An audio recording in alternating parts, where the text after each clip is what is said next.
You know, as I sit here and I think this morning about the events, the things that are taking place, the things that are transpiring, the happenings that are going on here as well as abroad, and I have time to reflect. You know, I want to live a quiet and peaceable life, just like you do. I'm pretty simple, food and raiment, content. I want to be able to have property rights, to enjoy the fruit of my labors, to have fellowship and long-lasting, wonderful friendships with people who understand the faith and is in the faith just as well as I do. I want to see my children happy, other people's children happy.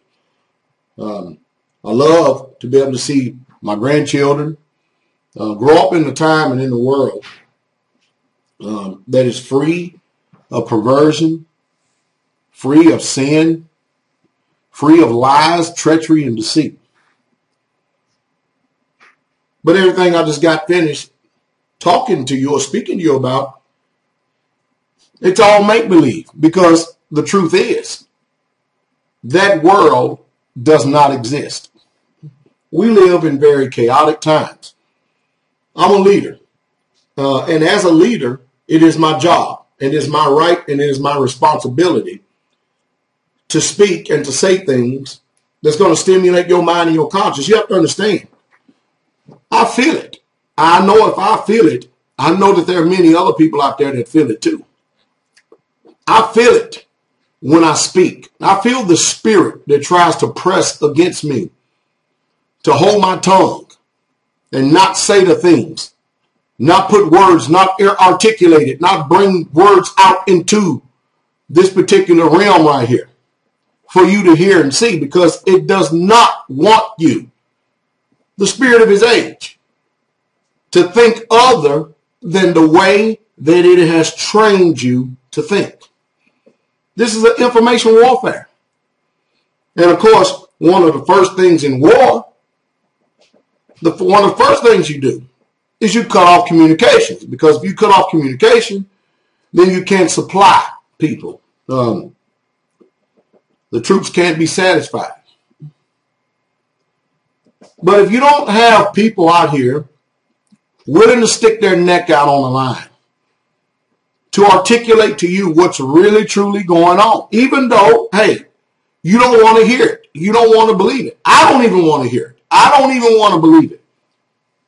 But I have two things that's going on in my heart and mind. Either I can sit back, hide behind this keyboard and this computer, say nothing and do nothing, and just continually to allow this life to go on and just hope for a better day. Or either I can say something that is resonating deep down in my heart and spirit and mind to you, the people out there, to try to help stimulate your thought and use facts to do it. So that at least you will have an opportunity to prepare yourself and get yourself in a particular survival mode, because you're not going to trust in this world or this government to do it for you. If you do, you're a fool. I'm not here to try to lead the people into the city to where UN troops, and we will see foreign troops on the United States soil. We will see that. If the UN is overseas, you get ready. They don't have no constitution. They don't believe in the Constitution. We have so-called elected officials and our courts system, as well as our government. They look at this document as a relic, a piece of trash. You can look and see that our country is not following one letter of that particular ancient document. They're not doing it. I've never, ever understood what it means. I mean, maybe that's my trouble and problem, but I've never had a yellow streak running down my back. Let me take you back in my childhood for a moment. I was about 13 years old, and there was this bully in the neighborhood. He's probably about 17, 18 at the time. And I couldn't, it's been so long ago, but I can try to bring the accountant story to you. And I was walking home one day, and he just decides to pick up a rock and take that rock and throw it at me and hit me in the back. So I turned around and I started stepping to him. And then right there and I stopped for a moment because he had his brother that was there who was 21 and 6 other guys with him. And I was getting ready to step to him. And him and I was going to have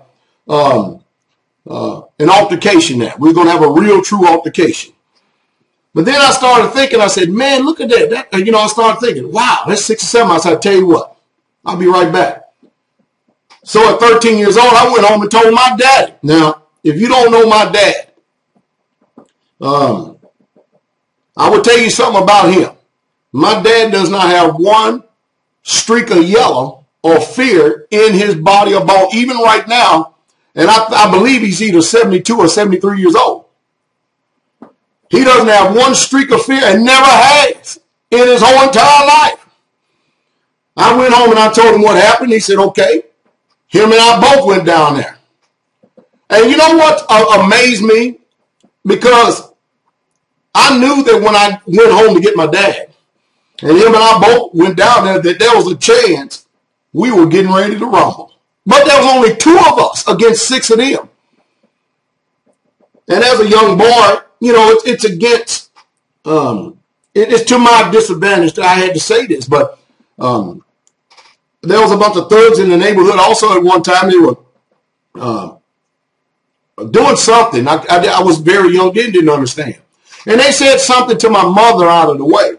And there was 3 of them. I sit and watch my dad stomp a literal mud hole in 3 of them. Now you have to understand, my dad is, at the time, he was 6'4" and about 245 pounds. And he's never taught us to go out and just start fights. But he has always told us, you never let anybody, I don't care who it is, you never let anybody whoop up on you and beat up on you just because you're there. And so my dad and I, we went down there, and these guys, all of a sudden my dad said, you know what? He said, the day is coming real soon that when every single one of you, you're going to see him. And you're going to fear and shake and tremble at his presence. And you're going to hope that he doesn't remember this day because it's not going to go well with you. Now, you have to understand, I'm thinking when we go down there, my dad and I, we getting ready to rumble. It wasn't until later on that I started to understand what my dad was doing and what he said. So, give it 6, 7 years later, here I am. I'm in Fort Bragg, North Carolina. I'm getting ready to go home on leave. I have a family. I'm about 6 feet. I weigh about 220, 235 pounds, somewhere along in there. I'm a paratrooper in the United States Army. I grew up fighting, so I know what it means to fight. And now I know how to fight even more on a professional level, especially being associated with the 82nd Airborne Division. So I go home. And the first thing I did is I went home and I looked for the bully. And I saw him and I walked up to him.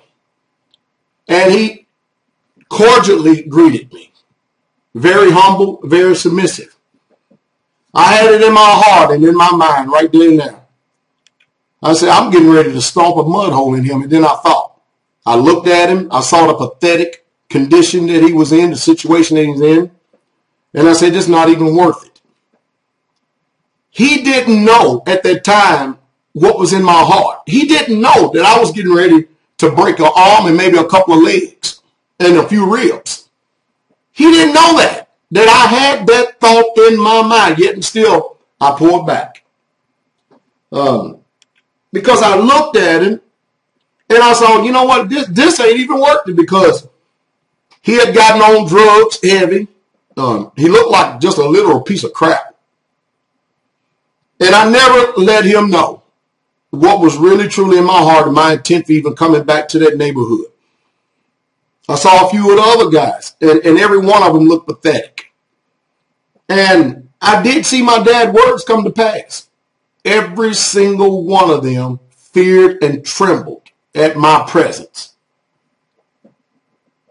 And maybe they knew the reason why I came back, but I never articulated.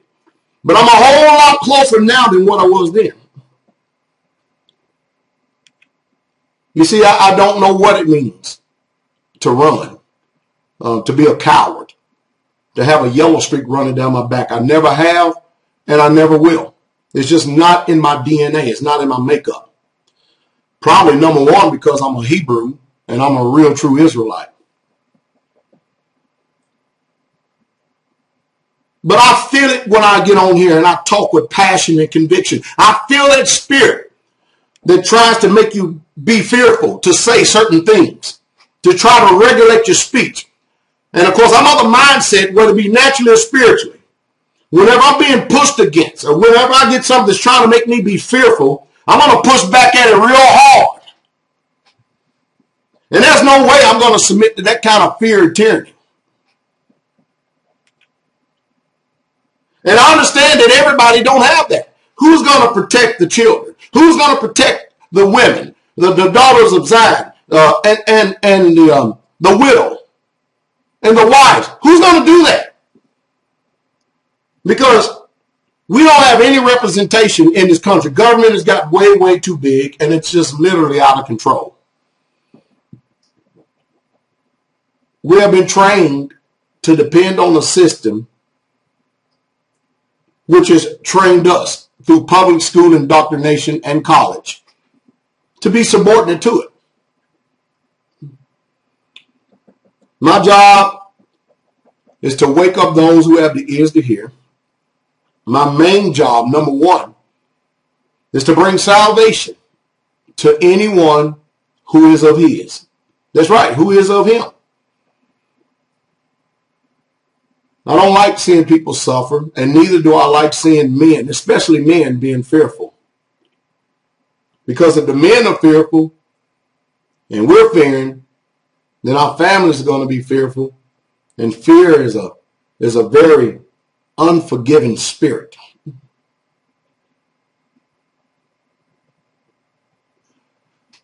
I sit and think about Hugo Chavez and Ahmadinejad. You don't see the fight that these men have in them. The sentiments are totally different than this propaganda that America's putting out. But you notice that Hugo Chavez is not calling for, hey, you know, the dollar is the world reserve currency. You do know that, don't you? But you notice that Hugo Chavez is not saying, hey, country, we're in bad, dire straits. You know what we need to do? We need to call in all of our money. We're going to call the central banks and we're going to demand for them to give us our Federal Reserve notes so we can store wealth. You ever notice you don't hear that? No, they're getting their gold. What did America take from Saddam Hussein? What did they take from Muammar Gaddafi? Tons and tons and tons of gold. Why come they just didn't take the dinar? It's amazing how China says, you know what? Man, we can see that this whole system is collapsing around us. So we need to go and store up as many Federal Reserve notes as we can. It's remarkable, isn't it? And then you go way back to ancient Egypt. Is it not remarkable that you saw that these people believed that if they took their treasures and their wealth, they put them in their tombs and stuff, that they would help them in the next life? Well, it didn't. But even in ancient Egypt, as far back as 5,000 years, they did not find Federal Reserve notes, and they did not believe that Federal Reserve notes was money because it was backed up by the good benevolent word of the United States of America. No matter how much I talk like this and tell some of you people you're still caught up in the Mr. Rogers land of make-believe. And you know what? That's none of my business, because I also have the sentiment, which I learned from Christ. If somebody don't pay no attention to you, then pay no attention to them. I'm not here for you. I'm here for those who have the ears to hear and those who have enough sense enough to understand a voice of truth, because they have the spirit of truth and they hear it. I'm here to be a voice, to give the people options. And that option is for them to hear the truth, which otherwise they wouldn't have the opportunity to hear another perspective, a real true perspective, a biblical perspective, so they can prepare themselves and prepare their house for what's coming down the pipe. But it's amazing that China, India, Russia, Venezuela, and all of these other countries that are not European and definitely is not about colonialism and capitalism. It's amazing how that they understand that in order to have presence in this world, you have to have tangible assets. And their tangible assets is gold and silver. But yet here, we look at these deceivers and liars. In the United States of America, they know that a lot of you rich people learn some of your investment strategies from your mother and father. And, of course, they have you to go to brokerage firms, brokerage accounts, and everything else to invest your money for you. And then when you gain, hey, you don't care as long as somebody else taking care of your money, and then you get to live your little life. What do you ever care? But then all of a sudden, when you lose it all of a sudden, you want to invoke lawsuits against these people who are taking your so-called money or your wealth. Well, there's a whole lot more money, a whole lot more wealth that's going to be extracted from the American people because paper is trash. Paper is not storing wealth. And money answereth all things.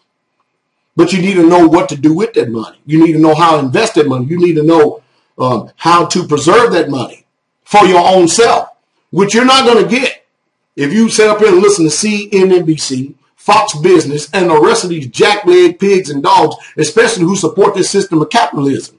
You know, I personally truly believe that you can tell what's inside the heart of a country by how it takes care of its poor.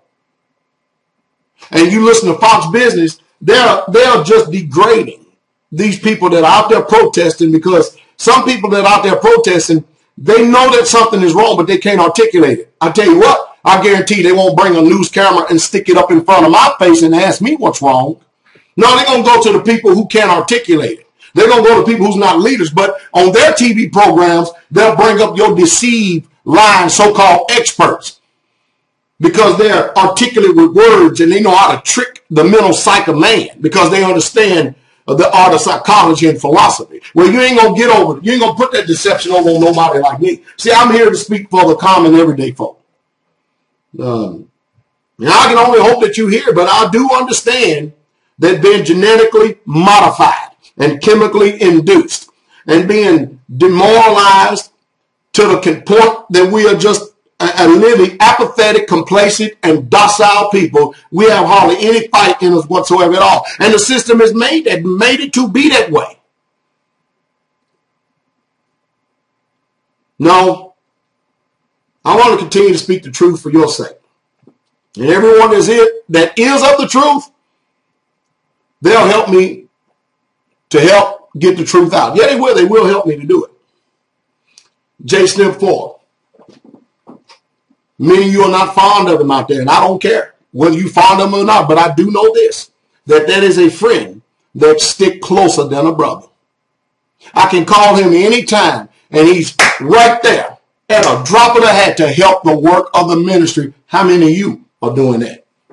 Oh, many of you will talk about it and stuff, but see, this man, not only does he talk about it, but he puts action with his words. No, he's my friend, and he's my brother. And to me, it makes no difference whether you like it or not. That man works tirelessly and aimlessly to try to do whatever he can to help me get this truth out. And I'm patient enough to afford people the opportunity to allow the Holy Spirit to deal with them wherever they're at. You can sit and argue with people all day long over about personal beliefs and doctrines, but I pay more attention to people's lifestyles than I do their words. And I think you do well to do the same thing. But that man just got finished reporting how that there was an honorable company, I forget the name of the company, that they told their people, you need to get your money out of our account because the way that this American government is going and the policies of this country, we can no longer in good conscience take your money and invest it. We're not going to participate in this anymore, this scam and this wicked system. You take your money and you hide it. You put it in your own bank account. Take all your money out of the banks. This is what this honorable investment company said. Which, if things did turn around, hey, I'll find more information about them. I would recommend everybody to go with them people. They have a different heart than MF Global, Bernie Madoff, and the United States government, and CNBC, and Fox Business, and all the rest of these lying people out here that are lying to you. See, these people, they're going to continue as long as they can, and then you're going to wake up one morning, just like Gerald Celente did. Poof! And your paper is gone. Your store, what you call wealth, because you was deceived into believing that paper is wealth. It's vanished, bamboo, gone. That's what this system is designed for. It's designed to keep pushing you and egging you on down the road to give you a false hope. And then when your fear and your destruction suddenly comes up on you like a travail up on a woman, all you have is tears because you have nothing else, because you have not prepared yourself. Jeremiah 3:15 says, and I will give you pastors according to my heart, which shall feed you with knowledge and understanding. That's exactly what I am. The Most High Yahweh, the King of the universe, the creator of all things, seen and not seen. He has called me, entrusted me with his ministry, and put me into his work, and given me his Holy Spirit. He's given me his Holy Spirit. And he has made me a pastor so I could shepherd his sheep. And that's exactly what I'm going to do until the last breath go out of my body. I'm going to tell the truth. And I'm going to tell the truth straightway. I hope that you had ears to hear. I really, truly do. Wake up.